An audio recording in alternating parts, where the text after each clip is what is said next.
Kemarin itu sempat rame ya, yang kasus-kasus KPR itu pada nggak sanggup ya, karena ada floating di tengah jalan. Ya itu kan karena mereka pakainya KPR yang konvensional ya, padahal KPR sendiri itu kan ada tiga. Pertama KPR yang konvensional yang pakai bank, yang kedua KPR langsung ke developer, yang ketiga KPR syariah.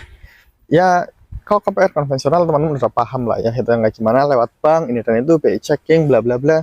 Terus ada bunga yang istilahnya 2 tahun 3 tahun itu flat, nanti setelah itu floating mengikuti suku bunga ini dan itu nggak ketebak harganya. Kalau KPR developer itu lebih sedikit manusiawi lah, karena bisa dinego, terus bisa ada beberapa developer yang menerapkan flat dari awal sampai akhir, dan itu lebih enak. Nah kalau KPR syariah itu lebih spesial lagi, karena mirip kayak KPR developer, cuman lebih banyak plus-plusnya lah. Nanti di konten berikutnya aja kita bikin.